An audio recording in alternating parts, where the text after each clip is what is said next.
These are all Venezuelan money, stacks upon stacks of it. Ever since hyperinflation happened, Más de 7,7 millones de venezolanos han emigrado en los últimos años debido a la crisis. Tadi adalah beberapa cuplikan dari beberapa warga Venezuela yang melakukan migrasi ke negara lain. Dalam satu dekade terakhir, Venezuela mengalami krisis migrasi paling besar di dunia. Jutaan orang meninggalkan rumah, keluarga, dan negaranya. Bukan karena keinginan, tetapi karena keadaan. Mulai dari krisis ekonomi yang parah, instabilitas politik, dan negara yang tidak bisa lagi menjamin layanan dasar para warganya, menjadikan migrasi sebagai salah satu cara untuk bertahan hidup. Namun, migrasi Venezuela bukan hanya soal perpindahan manusia saja. Ini merupakan hasil dari cerminan keamanan manusia, kebijakan negara, dan dinamika politik internasional yang saling berkaitan. Dalam video ini, kita akan bahas tentang bagaimana isu ini dijelaskan, peran aktor negara, dan peran non-aktor. Dengan saya, Aulia Rahman, dengan NIM akhir 009. Saya Aji Gaga Saputra dengan NIM akhir 090. Saya Azila Tundama dengan NIM akhir 063. Saya Gilang Selo Panjalu dengan NIM akhir 133.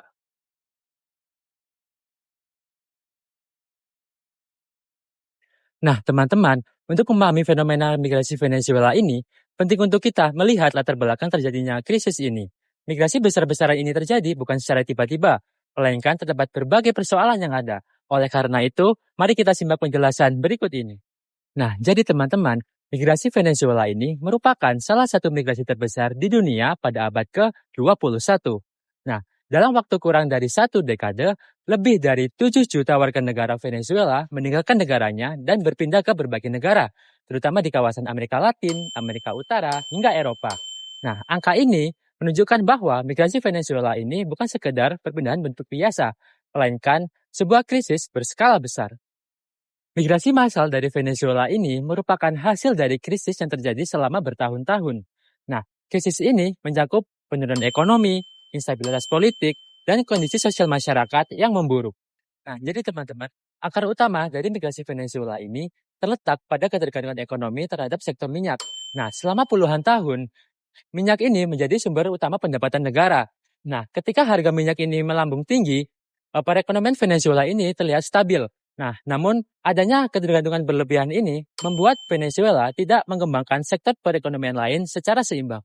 Nah, kemudian masalah muncul ketika harga minyak dunia ini jatuh dan produksi minyak menurun, yang alhasil menjadikan pendapatan negara Venezuela ini turun, sementara pengeluaran negara tetap tinggi.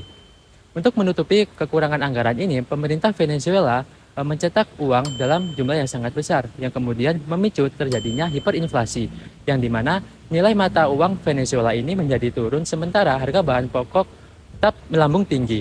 Nah, akibatnya pendapatan masyarakat di sana itu tidak cukup untuk memenuhi kebutuhan sehari-hari mereka. Selain krisis ekonomi, Venezuela juga menghadapi krisis politik yang serius.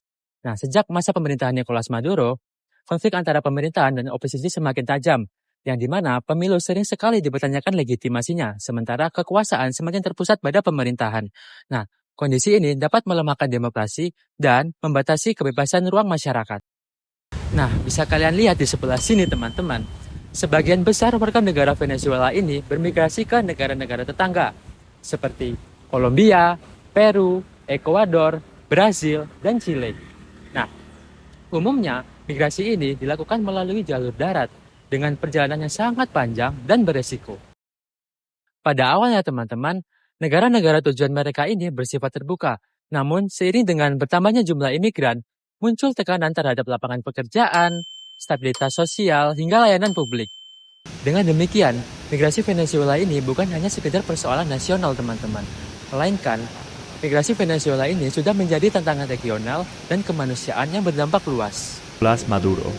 In just a few years, Maduro grabbed control of most of the government and then drove the country into an economic disaster worse than the Great Depression and the fall of the Soviet Union. Hay mucha gente pobre y con hambre. Que no se consigue medicina, la enfermedad de los niños, las vacunas. En Venezuela ahorita un almuerzo sale un realero. Of the 2 million people who have left Venezuela in the midst of this crisis, about 1 million have come to Colombia, easily more than... Wah, ternyata rumit juga ya masalah migrasi Venezuela ini. Namun, sekarang kita akan bahas bagaimana peran aktor negara dalam mengatasi migrasi Venezuela ini, yang akan dibahas oleh saya sendiri. Migrasi besar-besaran Venezuela bukan hanya sekedar perpindahan penduduk biasa. Fenomena ini merupakan hasil dari interaksi kebijakan antara aktor negara, maupun itu dari dalam negara sendiri ataupun dalam global. Pada bagian ini, aku akan menjelaskan nih bagaimana peran aktor untuk mengatasi salah satu krisis migrasi terbesar di dunia. Pertama-tama, kita harus memahami dulu nih bagaimana peran negara asal itu sendiri, yaitu Venezuela. Di mana sejak pertengahan tahun 2010, pemerintah Venezuela itu melakukan kebijakan yang sangat berkaitan terhadap politik, ekonomi, dan sosial. Di mana pada saat itu, pemerintahan yang dipimpin oleh Presiden Nicolas Maduro melakukan kebijakan yaitu ekspor minyak yang menjadi pendapatan utama oleh negara tersebut. Di mana ketika harga minyak dunia anjlok, maka pemerintahan atau negara tersebut akan kehilangan sumber pendapatan utamanya sendiri. Maka dari itu, hal tersebutlah yang menjadi salah satu alasan dari adanya migrasi krisis terbesar di dunia. Selain itu, respon negara terhadap krisis politik juga turut memperburuk situasi, di mana pemerintah dituduh melakukan pembatasan oposisi politik, kebebasan pers, dan hak-hak sipil. Di mana hal tersebutlah yang membuat migrasi Venezuela ini selalu meningkat. Ambition became evident in December 2015. 2 years after he became president, a coalition of opposition parties called the Democratic Unity Roundtable, or MUD, won a 2/3 majority in the National Assembly, putting Maduro's rule at risk. In response, Maduro quickly forced out several Supreme Court justices and filled the positions with cronies loyal to him. In March 2016, the court ruled to strip the opposition-led National Assembly of its powers, a move that sparked massive protests across the country. The ruling was reversed a few days later, but the Berikutnya ada aktor di tingkat internasional. Mereka juga memainkan peran penting dalam migrasi terbesar di dunia, di mana salah satunya adalah Amerika Serikat, yang dimana mereka melakukan sanksi ekonomi kepada negara Venezuela, di mana Amerika Serikat menekankan untuk pemerintah Venezuela melakukan reformasi politik dan demokratis. For the first time, the U.S. has imposed economic sanctions against Venezuela. The Trump administration banned trades of Venezuela's debt, prohibiting President Nicolas Maduro's government and state-run oil company from selling new bonds to Americans or U.S. financial institutions. The move comes after months of unrest in the South American country, which has left more than 130 people dead. Barring Venezuela's debt purchases could cripple the Venezuelan government's ability to pay off interest on its growing national debt. Namun, dampak tidak langsung dari kebijakan tersebut justru dirasakan oleh masyarakat sipil. Adanya akses terhadap perdagangan internasional, obat-obatan, dan sistem keuangan global menjadi semakin terbatas, sehingga memperparah krisis ekonomi domestik dan mendorong gelombang migrasi yang lebih besar lagi. The International Monetary Fund projects the country's inflation rate will rise to an incomprehensible 1,000,000% by the end of the year. Di sisi lain, negara-negara penerima migran juga merupakan aktor yang krusial, di mana Kolombia sebagai negara tetangga yang menerima banyak sekali jutaan migran dari Venezuela. Pemerintah Kolombia mengambil langkah progresif dengan memberikan status tinggal sementara dan akses layanan dasar, di mana kebijakan ini menunjukkan bahwa negara dapat berperan sebagai aktor kemanusiaan meskipun pada saat yang sama harus menghadapi krisis atau tekanan besar pada sistem kesehatan, pendidikan, dan ketandanegaraan nasional. Negara lain seperti Brazil, Peru, dan juga Chile melakukan kebijakan yang juga berbeda, seperti mulai pendekatan secara keterbuka ataupun pengetatan perbatasan. Variasi kebijakan inilah yang menunjukkan bahwa negara itu tidak hanya langsung bereaksi terhadap krisis, tetapi juga membentuk bahwa apakah migrasi itu akan menimbulkan diskriminasi, eksklusi, atau bahkan melindungi para migran tersebut. Secara keseluruhan, krisis migrasi Venezuela tidak bisa dipahami hanya sebagai kegagalan ekonomi atau pilihan individu saja. Ini adalah hasil dari keputusan politik, kebijakan ekonomi, dan interaksi antar negara. Aktor negara baik sebagai pembuat kebijakan, penekanan politik, maupun penerima migran, mereka memiliki peran sentral untuk mengatasi migran dari Venezuela. Hal ini merupakan aksi dari kemanusiaan untuk mendukung akan adanya HAM yang tercipta. Maka dari itu, kita tidak hanya bisa melihat hal ini dari aktor negara saja, namun aktor non-negara juga memiliki peran yang penting dalam migrasi Venezuela. Tadi sudah dijelaskan tidak hanya ada aktor negara, tetapi juga ada aktor non-negara seperti organisasi-organisasi internasional. Yang pertama itu ada UNHCR, yang dimana itu membantu pengungsi Venezuela dengan bantuan kemanusiaan langsung seperti settler, sementara bantuan uang tunai, layanan kesehatan, dan akses pendidikan.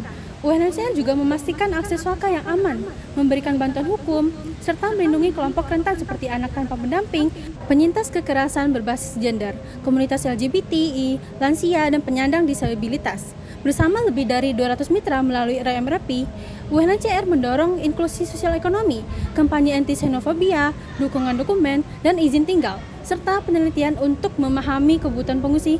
Saat ini, Kolombia menjadi negara dengan jumlah pengungsi Venezuela terbesar hampir 3 juta jiwa.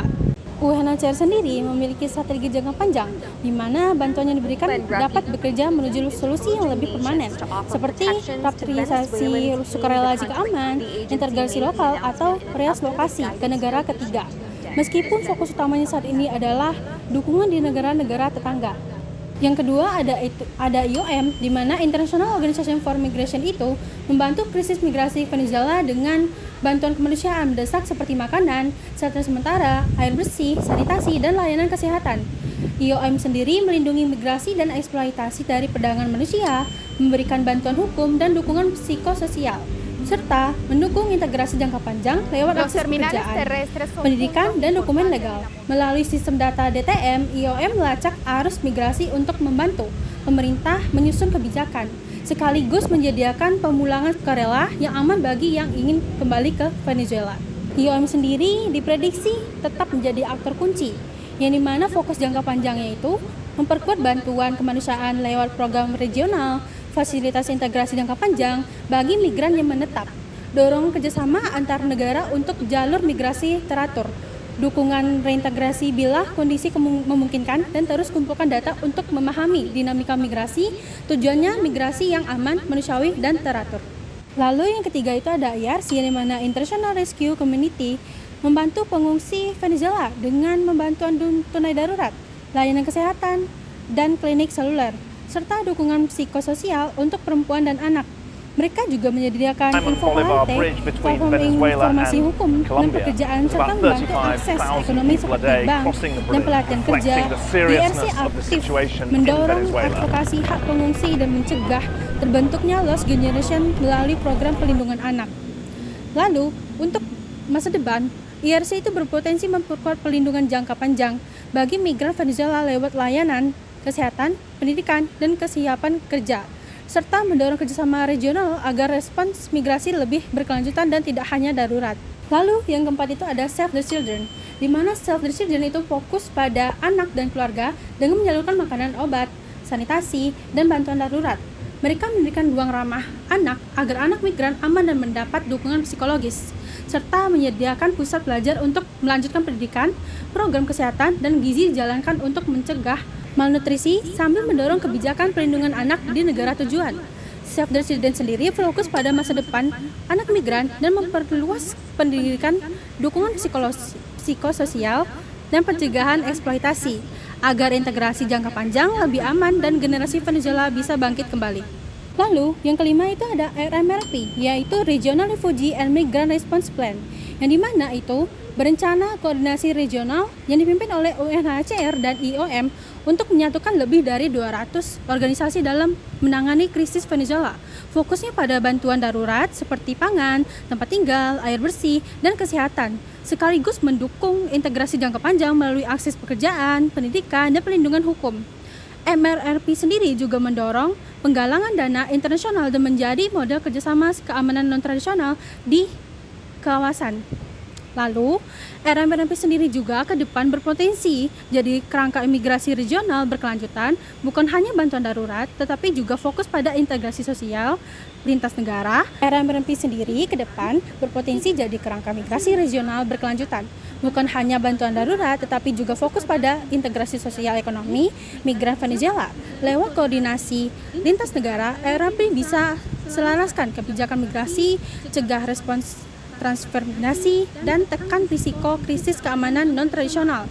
Dalam jangka panjang, RMP bisa menjadi model kerjasama regional menangani migrasi secara kolektif dan stabil. Jadi, tadilah aktor non-negara yang membantu mengatasi migrasi Venezuela yaitu UNHCR, IOM, IRC, Save the Children, dan RMRP. Diharapkan pemerintah Venezuela melalui bantuan internasional dapat membenahi migrasi ini dan memulihkan kembali perekonomiannya agar masyarakat Venezuela dapat hidup aman di negaranya sendiri.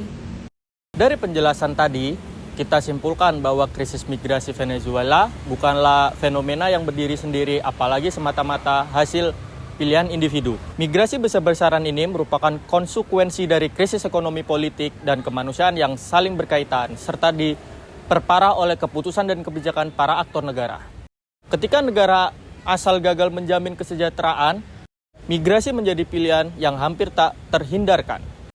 Namun, di tengah keterbatasan peran negara, aktor non-negara hadir sebagai elemen penting dalam merespon krisis ini.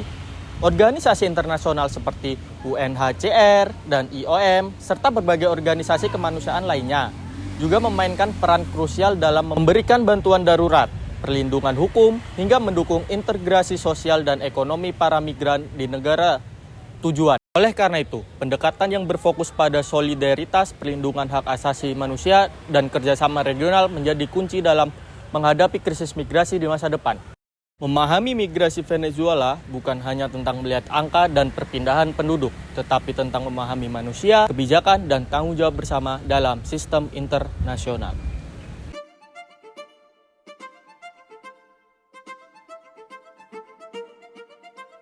Ini memahami dunia dan perannya di masa depan. Di Hubungan Internasional Universitas Muhammadiyah Malang, kamu dapat belajar diplomasi, politik global, dan isu internasional secara kritis. Dukung oleh lingkungan akademik yang aktif secara internasional, HIUMM mampu bersaing secara global. Mari melangkah bersama lebih jauh dengan HIUMM. HIUMM, berpikir global, bertindak nyata.